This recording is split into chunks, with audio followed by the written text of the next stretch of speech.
Nobody's ever going to accuse me of building anything that isn't well glued together, so. Hi, welcome to House Improvements. I'm Shannon, and in today's video I want to show you how I put laminate vinyl plank flooring onto a set of stairs. So we've got a set of stairs that were previously carpeted, and the homeowner wants to add laminate vinyl plank, which you can see back here. I've started the process. So we had to strip all the carpeting off, pull out all the staples. The homeowner did a bit of work on squeaks and moans and groans of the existing staircase, and we also in our case had to cut off or fill in the nosings so that we just have a square face on the stairs. And you'll see more about that when we get into talking about the type of nosing that we're going to add onto the stairs. Okay, so like I said, we've already prepped the stairs. Depending on the type of nosings and your particular situation, that part might be a little different, so you've got to figure that out. With this nosing that we used, it's just a nice simple nosing that actually matches the floor quite nicely. And it's a rounded edge. This particular one isn't made to fit on a typical older staircase where you've got lumber for the treads. In some of the newer staircases, they've actually got an OSB tread that's rounded already to fit this. This just happened to be what the homeowner liked, and it's easily what we could get in this area, so that's what we're using. This particular brand, and I don't remember the brand offhand, we're not sponsored by them or anything, but they do have other profiles. They do have a square one as well. We just couldn't get it in this area. So the basic process is getting your plank pieces all cut to fit. In my case, I like to put the riser piece on first, and then the tread piece, and then obviously the nose piece goes on last. Your process could be different. You might want to put your tread on and then your riser. It's just, you're usually going to end up with some kind of a little bit of an imperfection back in this corner. And to me, I like the imperfection to only show up when you're walking on the stairs, so you physically have got to look down at the stair to see any little gap you might have. Where if you're approaching the staircase like you would be at the camera, when you see this, you can't see any gap. So you're seeing all these nice tight fits. That's just my personal preference. You might want to do it the opposite way. So I think one of the first things we're going to do is we're going to go out to the shop and we're going to pre-cut some of the pieces. We're just for the video's purpose, we're gonna skip one tread here so it's easier to step down without walking on what we did. We're gonna go down to these next two, and that's what we're gonna do for the video. So we're gonna go and cut a riser for the top here and for this step, and then we're gonna cut treads for these two. Okay, so we can talk more about that in the shop. One thing that you will see me using is this jig. And if you want to see how to make this jig for yourself, you can check out our video on that. Actually, we'll put a link in the description underneath this video as well to the video for this. So it's just kind of a simple jig, and what this jig is made to do is for fitting the pieces, like the riser and the tread pieces. This jig's totally adjustable, so we can slide it out, get any angles. You know, like if you're, for instance, on the riser, I can stick it in here. Oops. I can stick it in here, tighten it up on both ends. So I've got both corners sitting down on the tread and sitting against my stringer on both ends. And now I can take that to my material and lay it down, and that gives me my exact angles, if there is any, and my length as well, all in one shot, and basically the same idea on the treads. So you'll see me using this jig. I just made it out of some scrap in my shop, and you can see all that on the other video. It's pretty easy to do. So anyways, I think the next process is we'll step into the garage where we're set up for cutting, and we'll go from there. Okay, so we've just popped out to the garage where we kind of have some tools and work surface set up here. So the flooring that we're working with, like I said, it's a laminate vinyl plank. This flooring, which a lot of these do have it now, they've actually got a like an underpad already attached on the bottom side. This one happens to be foam, sometimes they're cork, that sort of thing. So because on the stairs we're going to glue this down to the stairs to make sure it doesn't slide, it's not going to float, we need to remove that foam pad.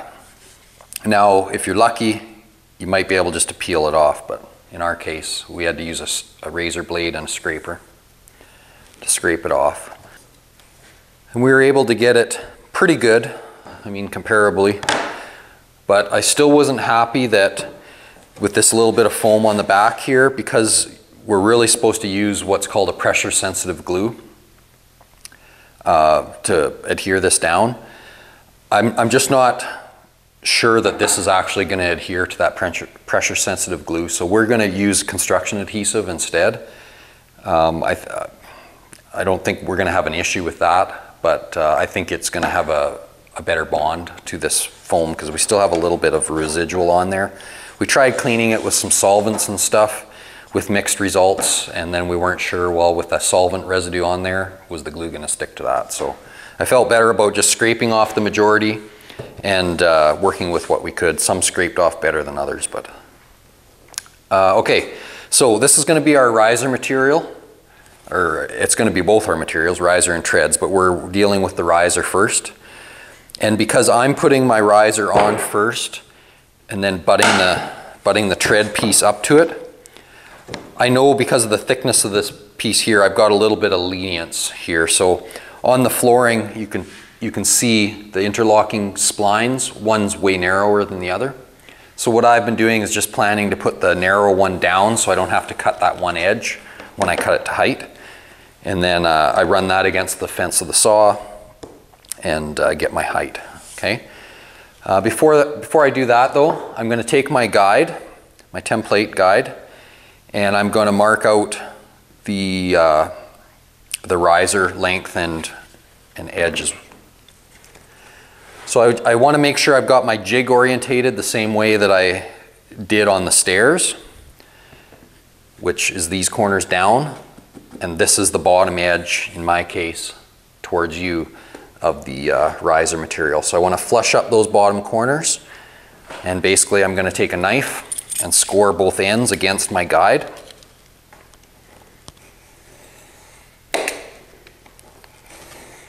I'm putting pretty good pressure. I made, 3 cuts or 3 scores there. Same thing, I'm trying not to move the guide, I'm trying to just let it sit there. And I'm going to do the same thing on this end.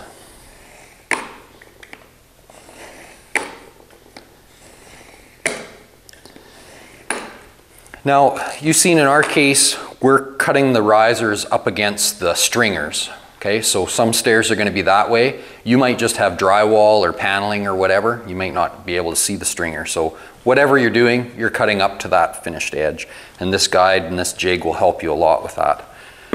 So once we've scored those panels, I don't know if you can see the cut line there, the score line, possibly. I'm not sure. But anyways, I'm going to slide that over to the end of my bench, just maybe 1/8 of an inch or so past the edge of the bench.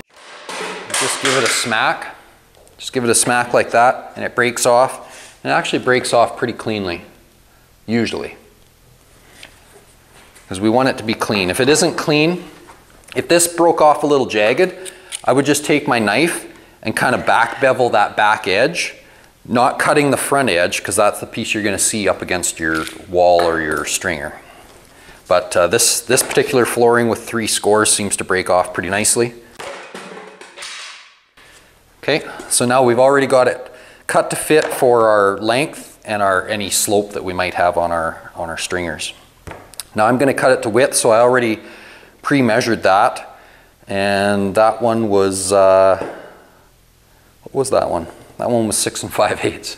So I'm going to go over to the saw, adjust the saw, cut it to width, and go from there. If I was cutting this much narrower, I could theoretically take a straight edge and score that and snap it off.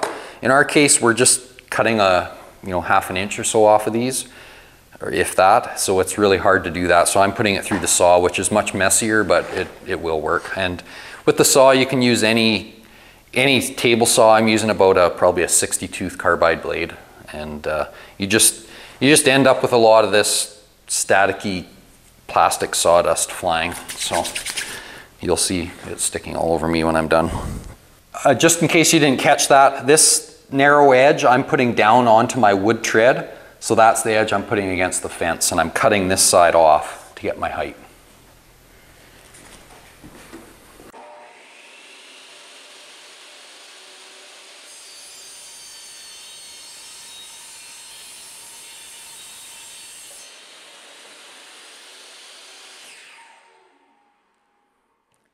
Okay, so we've got our tread cut, or our riser cut to height now.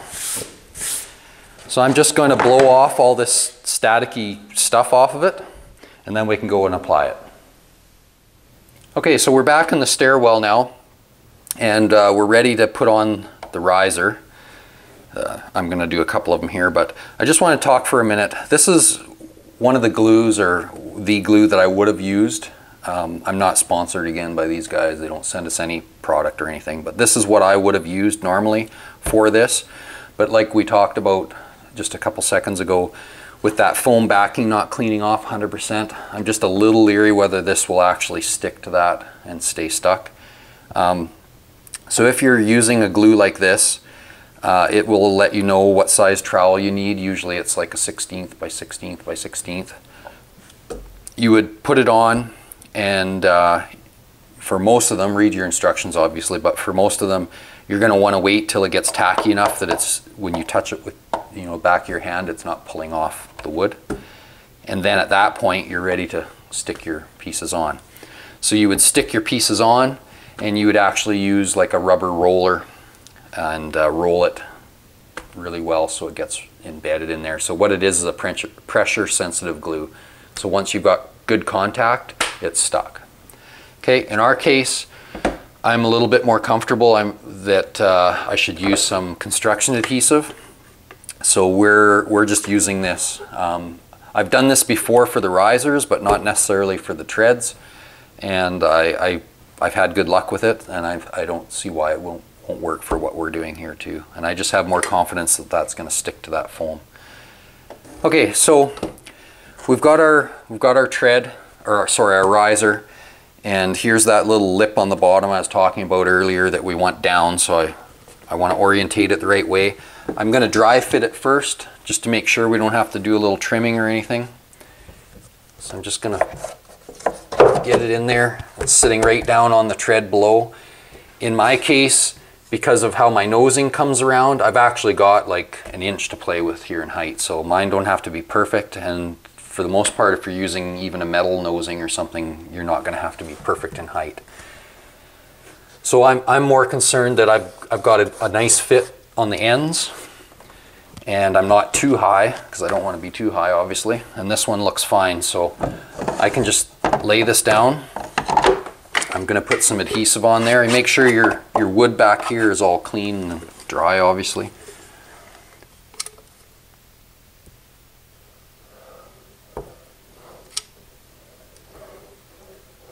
So I'm doing a pretty good amount. Probably on the riser you really don't need that much, or like that close together, but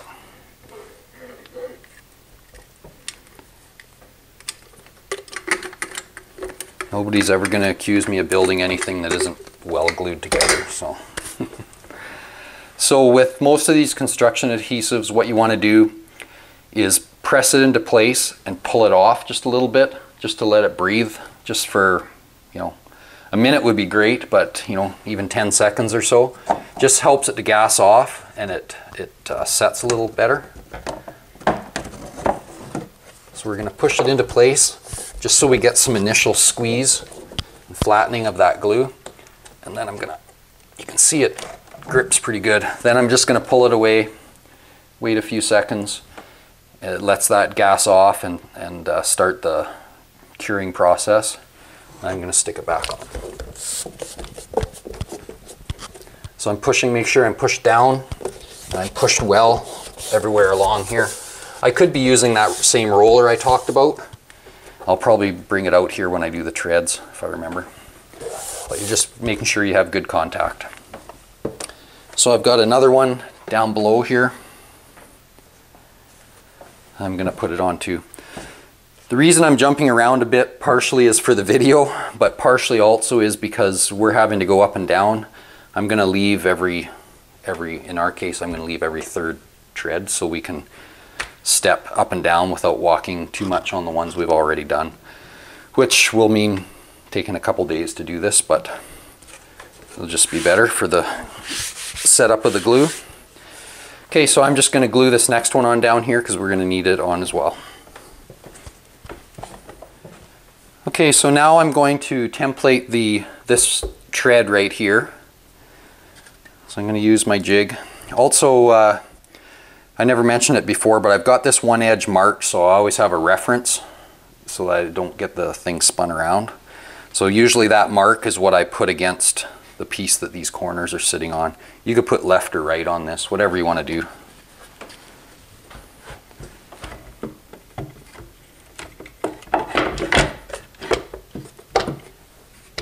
So for the treads, I'm pushing the jig right back against the riser and then out against the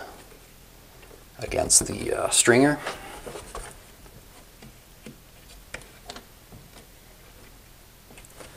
Okay, so I've got that, and once I get that out of the way, I can also measure what I need for a distance for the width of the tread.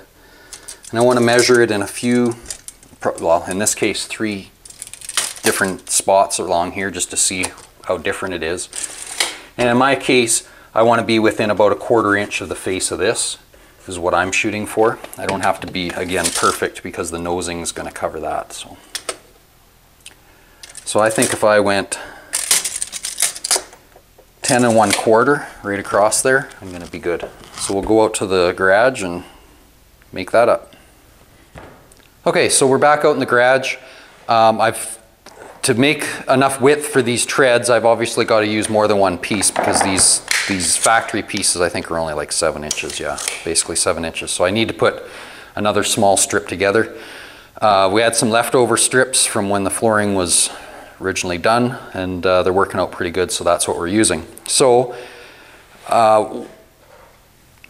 basically I'm just looking at what edges go together for which of these scraps I have, and I'm putting this narrower strip to the back of the tread. So in that case, what I did is I knew I'm putting this together like that, so I cut off the wider lip that was on the edge of this, which is going to be the front under the nosing.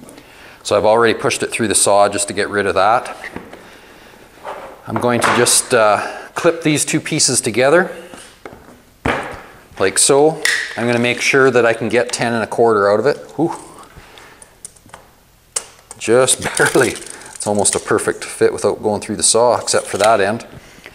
So I need to get 10 1/4. I've got the saw set up. I'm going to cut this right now, or rip it right now, all together like it is, just to get down to width. Then I'll bring it back over here, throw the jig on, cut and snap the ends off, and we're ready to put that piece on. I'm cutting the back edge of this little strip. I'm not cutting the front now.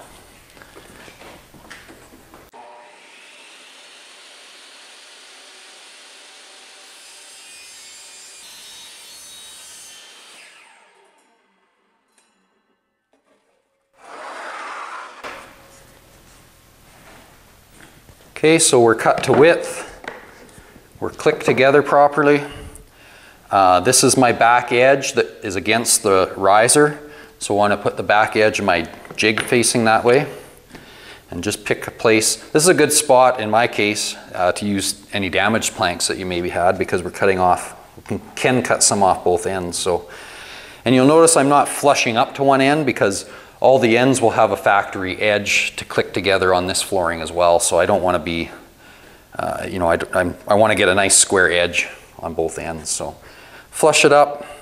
I'm just going to make sure this is on our workbench a little better. And then I'm going to score along my guide to get the angle, if there is any.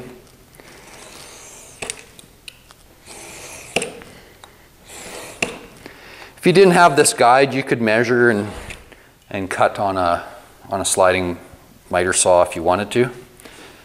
I just find if you can cut and snap it, it's going to be better. And it's pretty tough to measure if there is any angle to your you know, that you need on the end of these pieces. It's pretty tough to measure that angle for every one, where this guide just basically mirrors whatever it is and gives you your length and everything all in one shot. So.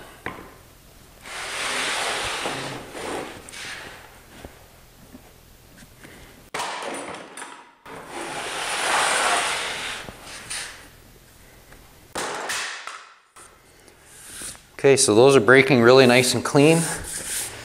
All that looks good, and I think we're ready to install it. Okay, so again, I'm just going to test fit this to make sure it's looking all right before we have glue all over everything.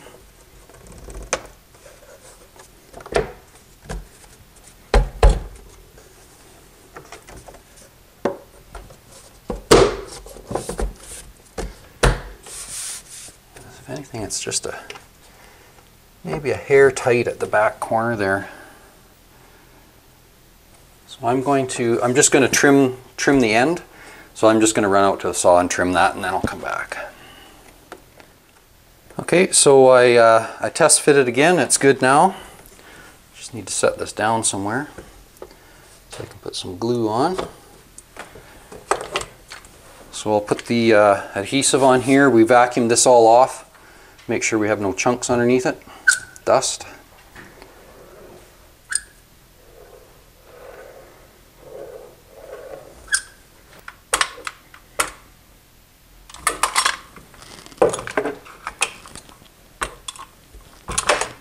Okay, now we'll try to get it in there without it unsnapping.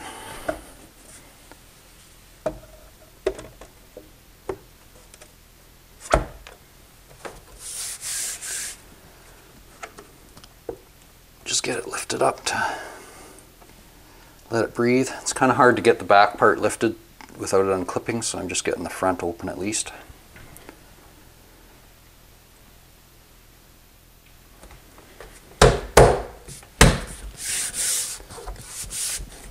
I'm going to grab my roller. I'm just going to roll this down nice and tight.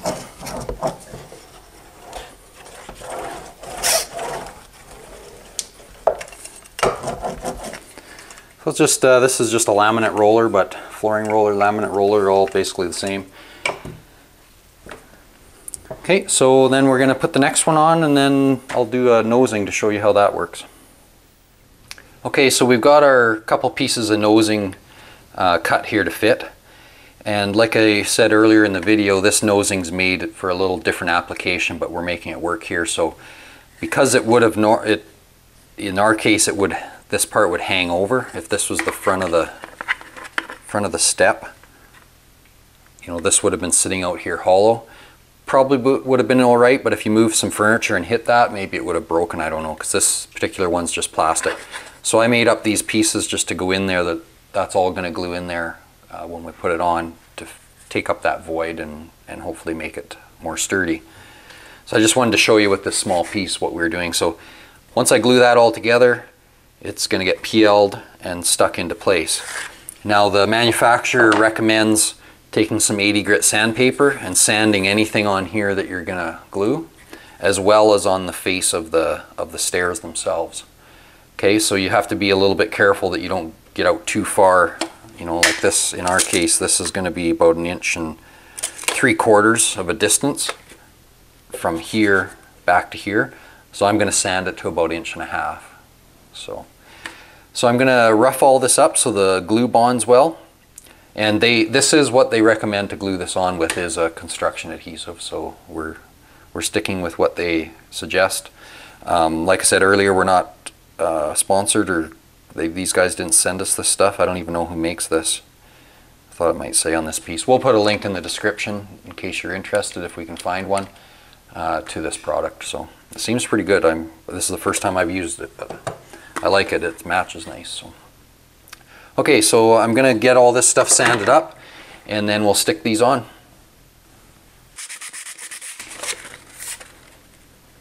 So you can see here how it roughs up quite easily compared to where I haven't sanded yet. And it isn't taking much effort to do it. And of course, once you do all that, you'll want to wipe that out, maybe even with a damp cloth. We'll see how the dust comes out of it.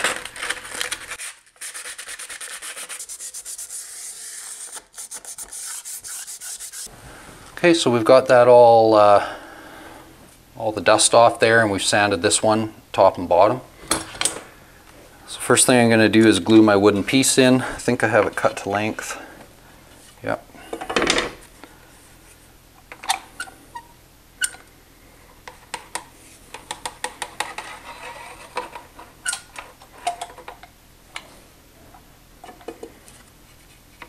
So we'll stick that in there. And then we'll get some glue on this part. Get some of that excess moved around. I'm kind of keeping back from this edge a bit in case it oozes out. If it does with this adhesive I'm using, when it's wet I can clean it up with water and a rag. If not, after that I've got to use a mineral spirits, I believe. We'll put a little bit on this.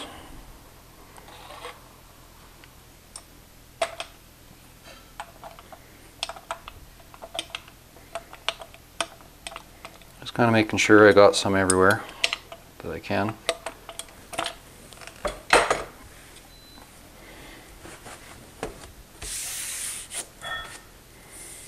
Now, it's a pretty tight fit. I don't think we showed I actually dry fit them, so we know that they fit as long as we didn't mix the two up, because one's a little longer than the other.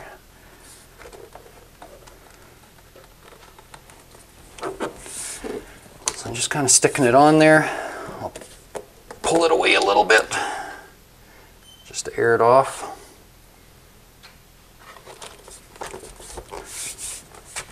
Make sure my tread's back where I want it. And we're just going to use some masking tape to hold it into place.